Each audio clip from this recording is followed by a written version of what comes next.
El crimen fue menor es un podcast de poesía de Radio Huartes. Soy Fernando Montenegro, profesor de literatura en la universidad, infinitente lector de poesía y crítico literario. En este podcast invitamos a un lector o lectora tan desquiciado como nosotros y le pedimos que nos lea un poema que le haya arruinado la vida. Después de la lectura comentamos el texto y nos dejamos llevar por él hasta que nos deje completamente mudos o hasta que nos barajen del estudio. En ocasiones también invitamos a nuestros y nuestras invitadas a que nos lean un texto de su autoría y también lo comentamos por unos minutos. Este podcast se graba en los estudios de Radio Huartes en Guayaquil, Ecuador, y lo pueden encontrar en la página de la radio www.radiohuartes.huartes.edu.es y también lo pueden encontrar en Spotify. Este es el episodio 3 y hemos invitado al poeta Alexander Ávila. Alexander es autor del libro Disonancias, publicado por Editorial La Caída en 2017, y fue compilador de la antología Lenguas de Tallos, literatura escrita en Morona, Santiago. Ha sido el ganador en 2020 de la primera convocatoria de periodismo narrativo otorgado por el portal Los Cronistas. Dirige el sello Sur Editorial y es psicólogo organizacional. Parte de su obra literaria ha sido publicado por distintos medios especializados de América Latina y su trabajo periodístico aparece en varios medios nacionales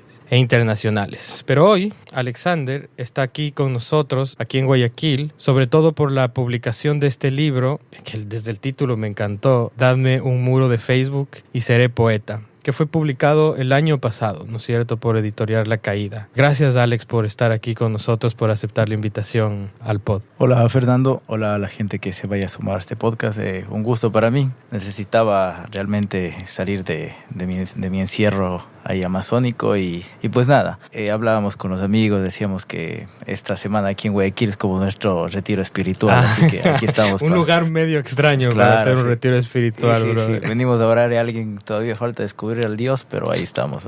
La otra cosa es que Alex nos va a leer un poema del poeta, es norteamericano, pero es de origen, ¿qué es? ¿Yugoslavo? ¿Serbio? ¿De dónde Serbia. es serbio, ¿no es cierto? Eso sería, que es del poeta Charles Simic, que falleció recientemente. Cuéntame, antes de pasar a la lectura del poema, Alex, ya vamos a hablar un poco de esto, pero cuando te preguntan por un poeta que te ha influenciado, es de los primeros que se te viene a la cabeza, Simic. Sí, de cabeza. Y no es que conozca tanto de los libros de él. Realmente alguna vez leí en un blog unos poemas de él y dije, qué bien. Y justo estaba en una librería en Cuenca y fue el primero que encontré este libro. Oye, nosotros ya somos... Tú naciste en el 86, es igual que yo. Nosotros ya descubrimos poetas, ya no en cenáculos literarios ni huevadas, sino en blogs. Claro. En blogs y revistas en internet. Lectores de poesía de internet, ¿no ve? Sí, venimos de esa generación y justamente mañana me invitaron a participar en esa mesa sobre propiedad intelectual. Es un tema muy interesante hablar esta cuestión de cómo la literatura se ha infiltrado en el internet y cómo está y cómo nosotros nos hemos acercado a eso, más allá de las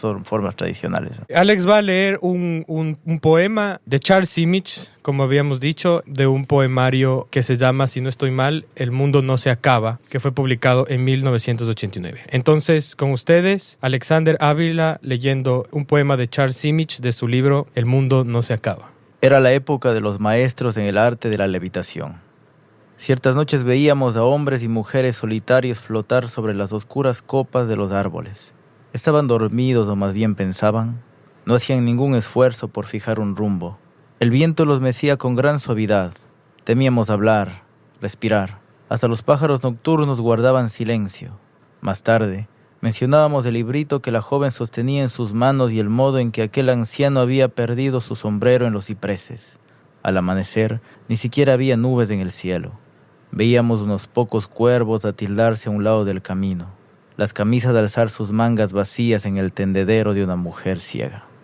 Ese fue Alexander Ávila leyendo un poema de Charles Simic publicado en El mundo no se acaba de 1989. ¿Qué es lo que más te llama la atención o qué es lo que más te atrapó de este poema entre todo ese libro de Simic, Alex? Verás, coincide con una época que por alguna razón me enganché a ver pinturas. Y yo siento que, al menos en este libro, hablo del libro que he leído, es muy visual. O sea, sientes por ahí cierta musicalidad, pero a mí lo que me impresiona de este libro es que los textos me hacen percibir una pintura. Es como yo siento un dibujo así opaco, oscuro, como este, ¿no? Habla de cuervos, de las camisas que se levantan ahí de una mujer ciega, entonces me pega visualmente eso. Yo no lo conocía este poema, o por lo menos no lo recordaba. Y claro, me da esta sensación de que es una persona que no está mirando, sino espiando. O sea, que es como una cosa distinta, ¿no? Que es alguien que está viendo oblicuamente una especie de cuadro, ¿no? Y me da la sensación eso con varios de los poemas de George Simmons. No es un poeta contemplativo, sino un poeta que está como indagando, hurgando en huevadas a veces incluso sin mayor importancia, ¿no? ¿No te parece? Sí, y por ahí en este libro habrá un texto sobre una función de teatro. Y yo siento que él es como que pesca pedacitos de las escenas y con sutilezas en su redacción te da un imaginario completo. Sí, lo que tú dices me gusta eso, ese sentido de que el man toma cositas, elementos y te dibuja algo así. Es muy así genial, es como que distintos pinceles, esas distintas partes del escenario que él capta. Y no da la sensación que son grandes paisajes, ¿no? O sea, no es un amanecer o un atardecer en una playa o cortando una montaña, ni un teatro espectacular, sino son escenas más bien de cierta vulgaridad, ¿no? Sí, hay mucha oscuridad ahí, ¿no? Pero es como una oscuridad como que te acaricia. Te acaricia. Porque no sientes peligro en este poema. No, esa oscuridad que te acaricia, que te regocija de alguna manera. Me gusta eso, ¿no? Si tú ves la tapa es blanca y negra. Esta es una edición bilingüe de la editorial Vaso Roto, editorial española, que creo que publicó el libro en el 90, el año después de que se publicó originalmente en inglés, ¿o me equivoco? Sí, claro, cuando gana el Pulitzer de poesía en el 90. Que gana el Pulitzer, ¿no? La vida de Simic es fascinante. Yo estuve investigando un poco, hablábamos de... Es difícil conocer la nacionalidad de Simic porque él siempre que se refiere a su infancia habla de un país que ya no está en el mapa, que es la ex Yugoslavia, ¿no es cierto? Y él es un migrante de ese lugar. Yo me pregunto si tú sientes si es que este es un poema en el cual se puede observar no esta especie de exilio, digamos, en el sentido más típico de la palabra, del exiliado político, del que huye de una guerra, sino que esta mirada más bien, o esta oscuridad de la que hablas, no se corresponde como una especie de exilio existencial, como de no del todo pertenecer a ese paisaje que él está retratando, como que está a un ladito cachando, viendo si sientes que hay algo de eso en este poema. Bueno, yo más bien siento como que, no le veo como, al menos en este libro, no siento una postura política, por así decirlo, claro. Para nada. Yo más bien siento que es simplemente a veces creo que hay dos tipos de autores, los que quieren escribir y los que necesitan escribir. Okay. Yo siento aquí una necesidad estética muy íntima que se traduce en estas cosas, ¿no? Y él es como... no escribe como habla, sino te dibuja otras cosas, y eso es lo genial. O sea, yo creo que la poesía de él, con esas sutilezas en el lenguaje, de pronto traducir un mundo interior, quién sabe, con sus distintos colores, con sus emociones por ahí que están. Oye, y yo de haber leído algunos otros poemas de Simic, me parece que siempre estos paisajes, que coincido plenamente contigo, estas imágenes, estos cuadros que parece que pintan, ¿no? Medio al desparpajo, son, te decía antes, de espacios medio de cierta mediocridad, ¿no es cierto? De cierta decadencia, ¿no es cierto? No entendí exacta, pero siempre es como un teatro, pero no el teatro glamuroso, un parque, pero un parque caído en desgracia. Los animales no son animales mitológicos, sino son como en este poema, cuervos, perros de la calle, cosas así. Pero muñecas. No vi bien muñecas, o sea, hay estos juguetes viejos, ¿no es cierto? De este mundo que ya medio no existe. Yo lo que no vi bien en este poema y quería preguntarte es, ¿dónde demonios está? O sea, no leo y releo el poema y no entiendo bien en qué lugar está. ¿Está en un puente? ¿Está en un parque? ¿Está en una calle? Eso no caché. Yo creo que volviendo medio sonando académico o como sonando al Cuchucho Jara, es ciertamente al menos ese texto sí se traduce en esa abstracción que busca el poeta, ¿no? Para escribir. Y en esa abstracción el lugar es el no lugar realmente. Es un vacío ahí oscuro donde están sucediendo cosas. Porque aparte es de noche, pero es toda la noche, que es como esta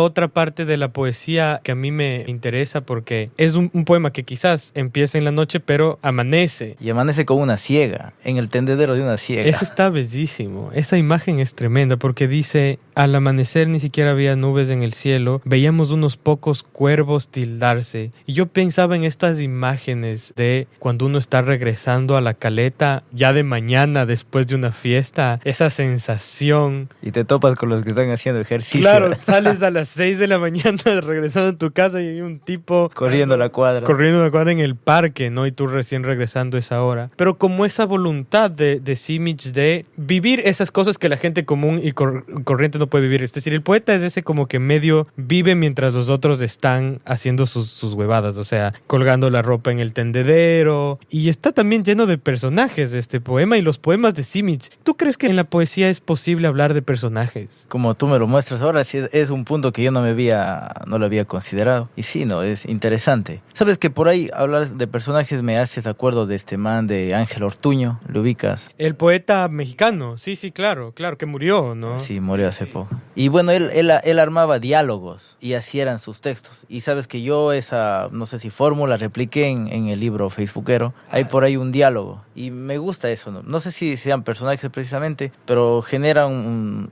al menos hablo de Ángel. Sus textos generan, hay una eclosión poética medio extraña en esos diálogos que son medio, ¿qué te digo? Bastante random, ¿no? Él escribe unas cosas extrañas, pero le funciona. Pero a mí me encanta, o sea, la idea de que en los poemas intervengan voces que no son necesariamente el yo lírico, porque no solo intervienen otras, o sea, personajes, no sé si se llamarán personajes, pero porque también eso nos forza o le forza al poeta le obliga al poeta a deslizar la lengua hablada, la lengua, digamos, la lengua que hablan las personas comunes y corrientes. ¿Tú crees que eso pasa en Simic, eso pasa en tu propia poesía, ¿no? Utilizar el lenguaje cotidiano y no un lenguaje, digamos, lírico y poético. ¿Cómo trabajas eso? A mí algo que me recuerdo la presentación en Cuenca del libro y el Cristóbal Zapata, le ubicas al escritor y crítico el de poeta arte. cuencano, sí. Y bueno, él decía algo que me pareció interesante, era el hecho de que veía en mis textos que, por ejemplo, yo escribo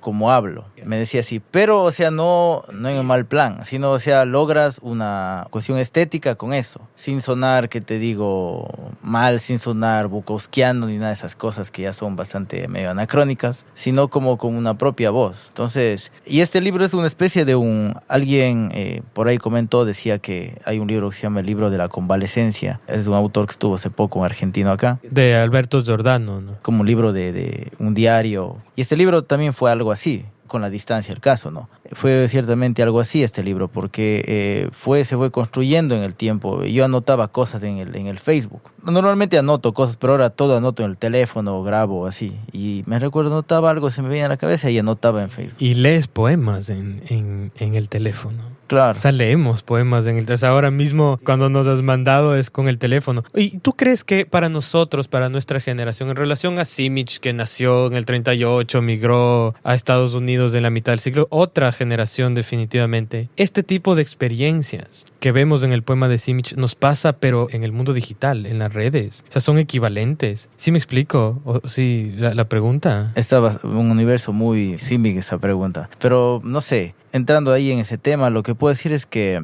yo creo que las formas en cómo nos acercamos al fenómeno de la escritura sí están cambiando. El libro nunca va a pasar de moda, pero sí, y por ahí he descubierto corrientes literarias. Por ejemplo, hay un movimiento peruano que se llama los Poesía Sub-25, por ejemplo. Ajá. Y hay gente en México también que hacen todo este tipo de poesía con computadoras. Antes de que exista inteligencia artificial, ya habían, por ejemplo, los bots de Twitter. Hay un bot que me encantaba que se llamaba La Poesía Es. Y era un bot que todo el tiempo estaba poniendo cosas, la poesía y ese es un epígrafe, tomé de ese bot para mi libro. O sea, mi pregunta era, Alex, si es que nosotros, o sea, tú como poeta, el momento que ves, pues algo que me ha obsesionado también a mí, ¿no es cierto? Si es que podemos obtener la misma experiencia que Simic obtiene a través de ver este paisaje desolador, amanecido, y los cuervos y la señora ciega colgando la ropa en el tendedero, al ver un estado de Facebook o una foto de Facebook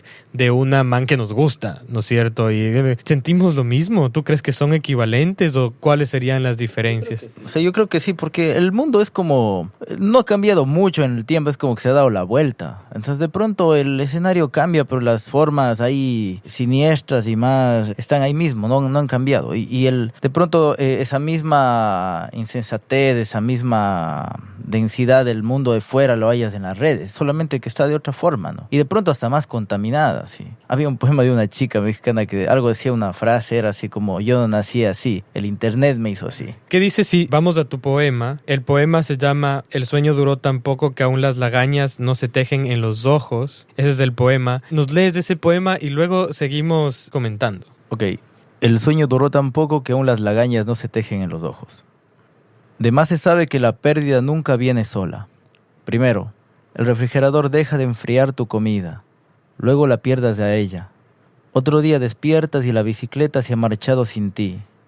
Así te quedas sin carretera, sin la posibilidad de huir. Después pierdes el control, tu humor y finalmente la vergüenza. Y miras frenéticamente si alguien miró tu historia en Instagram, pero no la vio más.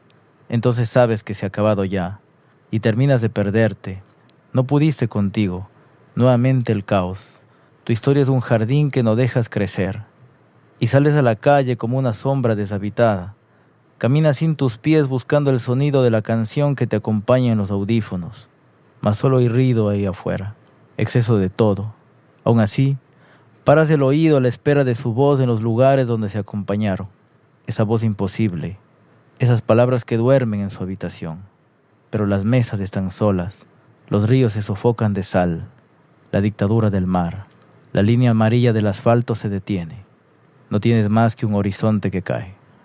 Ese fue Alexander Ávila leyendo un poema de Dadme un muro de Facebook y seré poeta. Primero preguntarte por la influencia que ha tenido Simic, este poema que leíste y otros poemas de ese libro El mundo no se acaba, en este trabajo tuyo más reciente. Realmente no sé si una influencia consciente, pero ahora que conversábamos sobre la dinámica del programa, ahora que pienso hay esas imágenes sueltas, ¿no? El horizonte que cae, que la línea amarilla se detiene, que eso, ya no tiene esa posibilidad de huir ante la carencia de la bicicleta, que no es solamente la bicicleta como tal. Sí, entonces descubrí cositas, ¿no? Y hay cosas, verás, a mí me resonaron dos cosas. La primera es esta especie de obsesión que tiene Simic y que yo también veo en tu texto sobre las cosas y sobre el ánima de las cosas. Esta idea de una bicicleta que se va sola me parece muy, muy sugerente de la relación que tenemos con las cosas, por un lado, ¿no? Y por otro lado, esta obsesión también de Simic, que es algo que me fascina de su poesía y que me gustó mucho de tu poema, este gesto de fijarse en esa especie de detalle inesperado que medio está fuera de lugar o que medio parece que no significa mucho, pero que todos hacemos, que es como ver si alguien que nos gusta, alguien que nos importa, vio o no el post de Instagram, le dio like o no le dio like. Y yo creo que podemos encontrar en Simic, en este mismo poema, varios ejemplos como de esa mirada que se fija, de esa huevada que nadie más se fija. Y eso le duele. Y eso es lo más importante del poema. Ahí volvemos a la pregunta anterior cuando hablábamos si descubríamos en el internet lo mismo de Simic. ¿Ves qué siniestro es que vos querías que de pronto hiciste tal estado, querías que vea tal y no lo vio? Claro. Y entonces uno se pasa la vida en las redes sociales interpretando cosas, ¿no? O sea, yo tengo este recuerdo de cuando empecé a usar Facebook en la universidad, o sea, cuando tenía 21, 22. Yo al principio no tenía Facebook, me negaba a entrar en las redes sociales, pero eventualmente era medio obligatorio. Y entonces ibas viendo las publicaciones y si una man que me gustaba, un amigo que quería, lo que sea, publicaba un mensaje medio críptico en el Facebook, ¿qué querrá decir? ¿Tendrá que ver conmigo? O sea, no, y te pones a interpretar todo el tiempo y empezamos a tener unas transacciones emocionales en el Facebook. Claro, nació una forma de comunicarnos y de malinterpretarnos también. Y yo te quería hacer otra, ya que estamos en ese mundo y hablando ya de tu libro, a mí me llamó mucho la atención desde que vi que se publicó, o sea, la idea del poeta de Facebook, que era como una especie de provocación. Yo te quería preguntar si es que ¿no te parece que estás describiendo la crónica de una poesía que está empezando a morir? Porque esa red social, según me indican mis estudiantes de 20 años, también está empezando a morir. Si estás como escribiendo sobre las ruinas de una red social. Sí, es una data que ya, es que en internet para el día siguiente todo está viejo. Pero fue una cuestión, un momento de vida donde se construyó eso, ¿no? Entonces, y sí, y qué mejor que sea construido en algo que se derrumba. Me gusta más, me gusta mucho eso. Sí, realmente es para mí, y yo me daba cuenta. Cuando yo publiqué el libro y al mes siguiente salió el chat GPT y ya se hizo así. Dije, hijo Claro, de puta. en noviembre del año pasado y había que genera poemas y todo lo demás. Oye, Focaso, no me había puesto a pensar en eso, pero estás escribiendo ya sobre las ruinas de un mundo que poco a poco deja de existir. Esa es la sensación que te da en los poemas de Simic, ¿no? Que está escribiendo de un mundo que está aguantando todavía, pero está a punto de desvanecerse. Claro, de ahí el mundo no se acaba. Claro. Oye, cuéntame una cosa. Yo tengo un amigo un poeta amigo también de Macas, que es el Cali Rodríguez, y no sé si le conoces. Claro, pana. Panaza mío, hace rato me está escribiendo, pero te quería preguntar por la escena poética y editorial en Macas, en la Amazonía. Creo que ya que estás aquí, has venido también para la feria del libro, para Libre Libro. Ya que estás aquí, ¿por qué no nos cuentas un poco de ese panorama que también me parece interesante? Y sí, mira, realmente quien inició con esto, o sea, soy yo. O sea, yo llegué a Macas por otras cosas y ahí descubriendo, vea que estaba muy flojo el trabajo editorial, ¿no? Y vos sabes que esa vaina es lo que aleja a la gente, ¿no? Y dije, bueno, empecé a hacer cosas, ¿no? Y así fue sucediendo. Al inicio estaba más entusiasta, ¿no? Luego ya te das un suelazo. Pero construí una editorial y conecté con personas de la Amazonía que vivían de pronto en Quito. O sea, descubrí amazónicos en otros lados y dije, bueno, hay algo que hacer. Entonces ahí surgió la editorial. Ahí surgió la idea de tener una colección para amazónicos y una colección para nacionales. O sea, no por segmentar, sino por cuestiones de distribución, vainas así.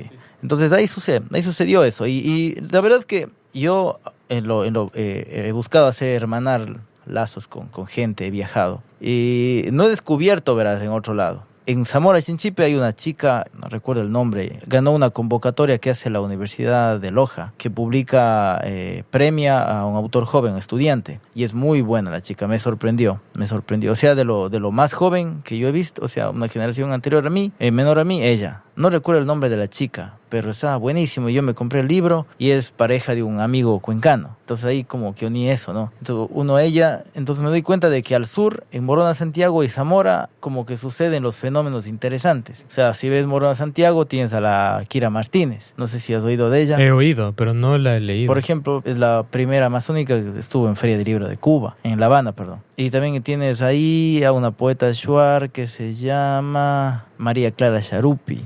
O sea, un poco folclorizando su onda, pero ha viajado bastante. Pero yo te decía eso porque, o sea, al escuchar tu poema, leer tu poema, pensar también en el diálogo posible con el poema de Simic, pensaba que a veces debatimos mucho sobre que hay que descentralizar la cultura y la literatura y el mundo editorial. Pero pensando que ya buena parte de nuestras vidas está ocurriendo en estos ámbitos más abstractos y globales, esa descentralización ya ocurrió. O sea, es como importa poco, ¿no? O sea, importa poco, sí me da la sensación y creo que me agrada la idea, no sé si compartes eso conmigo, si estás de acuerdo, de que la idea de que para ser poeta hay que escribir en las Ramblas en Barcelona, esa idea se acabó, o sea, eso está muerto. ¿Coincides? Yo creo que lo lindo de la literatura, por ejemplo, es que lo puedes hacer desde cualquier loma por ahí que tenga señal de internet y puedes ser parte de todo esto. Y la cosa esta ansiedad de vivir en Ecuador y no tener suficientes librerías y no tener suficientes bibliotecas. Antes de grabar hablábamos de que nosotros habíamos yo leía a Charles Simic y a un montón de poetas gringos, por ejemplo, en blogs, en revistas literarias, blogs que publicaba la gente, que traducía a la gente también al español, y esa ha sido buena parte de nuestra formación sentimental y literaria, digamos, ¿no es cierto? Pero creo que sí hay que considerar la variable de que, digamos, fueron los amigos o por ahí los panas de los amigos los que te fueron acercando. Claro, te mandan el link. Ahí va, el algoritmo te pesca, ¿no? Y vos también con la gente. Pero ese es un tema que de pronto saldrá el viernes, que es el tema de la circulación, que es un tema que para mí sí ha sido muy interesante desde el trabajo editorial, porque sí, o sea, sí tienes lugares que están completamente separados del mapa y nada de esto les ha llegado nunca. Nunca, o sea, el algoritmo no les encuentra. No, para nada, o sea, por su situación geográfica, porque obviamente la gente en esos lugares tiene otros intereses. Y es un sitio a donde yo, como desde mi trabajo editorial, he llegado. Es otro tema más grande. Bacán, eso me parece bien interesante, esa cuestión cuestión. Yo cerraría con esto, Alex. ¿Qué hay en tu algoritmo? ¿Cómo es tu algoritmo de redes sociales? ¿Qué te aparece ahí? Me da intriga. Ayer, mientras estaba arreglando las cajas, me reía, le conté a una amiga, digo, oye, puta, mi pobre algoritmo estará por meterse un tiro. No sé qué sucedió. O sea, no sé qué, creo que hace unos días estuve escuchando así canciones, pero, o sea, quería oír esta. Y bueno, sonó una canción de Fito, 11 y 6. Y luego de esa sonó esa canción de los Pasteles Verdes que se llama Hipocresía.